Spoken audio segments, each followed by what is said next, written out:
오늘의 큐티 말씀은 마태복음 21장 1절부터 11절입니다. 제목, 나귀 새끼를 타신 왕. 먼저 앞뒤 문맥을 살펴보겠습니다. 마태복음 19장 30절에서 예수님은 먼저 된 자가 나중 될 수 있고 나중 된 자가 먼저 될 수 있다고 말씀하셨는데, 이 말씀에 대한 구체적인 비유가 바로 포도원 주인의 이야기입니다. 예수님과 제자들이 예루살렘으로 가시는 길에 세 번째로 순환에 대해서 말씀하십니다. 마태복음에서는 예수님께서 십자가에서 죽게 될 것이라고 직접 말씀하십니다. 그리고 세베대의 아들들의 어머니가 예수님께 와서 예수님께서 왕위에 오르실 때 왼쪽과 오른쪽에 자기 아들들을 앉게 해달라고 요청합니다.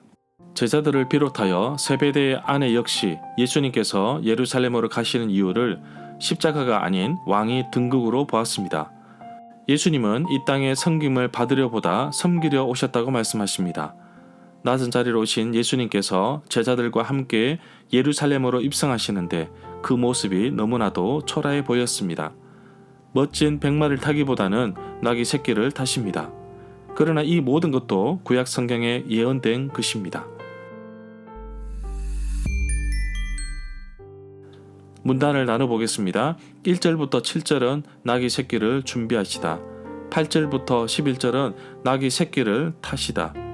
1절에 보면 예수님과 제자들이 예루살렘에 가까이 오셨는데 감난산 올리브산에 있는 벳바게라는 마을에 이르렀습니다. 그때 예수님께서 2명의 제자들을 마을로 보내셨습니다. 예수님께서 예루살렘 성에 들어가시는 이야기는 사복음서 모두 나옵니다. 마태복음 21장, 마가복음 11장, 누가복음 19장, 요한복음 12장에 나옵니다. 2절부터 3절에 보면 예수님께서 두 제자에게 맞은편 마을로 가서 묶여있는 나귀, 당나귀 한 마리와 새끼가 있을 것인데 그 당나귀를 풀어서 나에게 끌고 오라고 하십니다. 3절에서 누가 물어보면 주가 쓰시겠다고 말하라고 했는데 여기에서 주라는 단어는 그것들의 소유자로 해석할 수 있습니다. 헬라어는 종종 주를 뜻하는데 예수님이 자신에 대하여 이런 의미로 사용했을 것 같지는 않는 것으로 봅니다. 4절부터 5절에 보면 이 모든 과정은 선지자가 말한 것을 이루려고 하신 것이라고 말씀하십니다. 마태복음에서는 자주 사용하는 구약 성경 성취 인용을 사용하였습니다. 스가랴 9장 9절의 말씀을 5절에 인용하여 넣었습니다. 나귀 새끼를 타고 오시는 이야기는 스가랴 9장 9절의 말씀을 인용한 것입니다. 시온에 따라 크게 기뻐할지어다, 예루살렘에 따라 즐거이 부를지어다. 보라, 내 왕이 내게 임하시나니 그는 공의로우시며 구원을 베푸시며 겸손하여서 나귀를 타시나니 나귀의 작은 것 곧 나귀 새끼니라. 히브리어 본문에서는 나귀와 나귀 새끼가 동격으로 보고 있습니다. 마태복음에서는 2마리의 짐승이 등장한다고 이해했습니다. 그래서 마태복음 외에 다른 복음과 비교할 때 변형된 구절도 있고 넣지 않은 말도 있습니다. 2절, 3절, 7절은 변형되었고 9절에서는 넣지 않은 말도 있습니다. 마가복음 11장 10절에서 다가오는 우리 조상 다윗의 나라라는 말을 9절에서는 넣지 않았습니다. 그렇게 마태복음에서 기록한 이유는 혹시라도 정치적인 의미로 오해될 수도 있다고 염려했기 때문으로 보고 있습니다.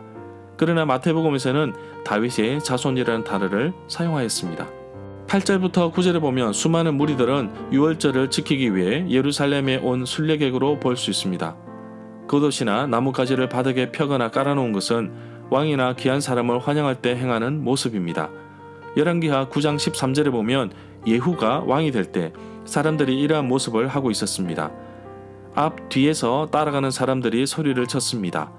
호산나라고 외쳤습니다. 주의 이름으로 오시는 자에게 복이 있다는 구절은 시편 118편 26절에서 인용되었습니다. 호산나의 의미는 메시아 시편인 시편 118편 25절에서 비롯된 기도의 외침으로 보고 있습니다. 오 도우소서, 꼭 건져내어 주소서, 구원하소서라는 뜻을 가지고 있습니다. 10절에 보면 마가복음에서는 예수님께서 예루살렘에 이르러 성전에 들어가셔서 둘러보셨는데 날이 이미 저물었다고 말씀하고 있습니다. 온 성이 소동하고 들떠있는 모습은 마태복음 2장 3절을 다시 회상시킵니다. 예수님 탄생하실 때 헤롯 왕과 온 예루살렘이 듣고 소동하였습니다. 그러나 마태복음 2장 3절에는 슬픔과 아픔의 기억이 있지만 마태복음 21장 10절에서는 기쁨과 환호에 찬 모습을 볼 수 있었습니다. 절마다 상세한 설명과 구절에서 그리고 핵심 내용과 중심 줄거리는 네이버 블로그에 올려져 있습니다. 내게 주시는 교훈입니다.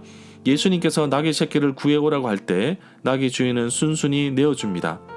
이름조차 알 수 없는 나귀네 주인의 드림과 헌신을 통해 예수님께서 구원의 길로 가시는 일을 도왔습니다. 오병이어 때도 아이가 드린 작은 도시락의 드림과 헌신으로 많은 사람들이 배불리 먹었습니다. 오늘 말씀에 나귀 주인의 이름이 나오지 않습니다. 어쩌면 하나님의 큰 구원의 섭리 가운데 나 한 사람의 이름도 알려지지 않을 수 있습니다. 주일날 뜨거운 불 옆에서 점심을 준비하는 성도님의 헌신과 뜨거운 때학볕에서 주차를 담당하는 성도님의 헌신도 귀함을 압니다. 나 한 사람의 섬김과 헌신이 얼마나 복음을 위해 얼마나 큰 일이 되는지 또다시 깨닫게 됩니다. 오늘도 주님의 부르심에 즉시 순종하며 나아가며 겸손한 마음으로 살아가는 하루가 되기를 간절히 소망합니다.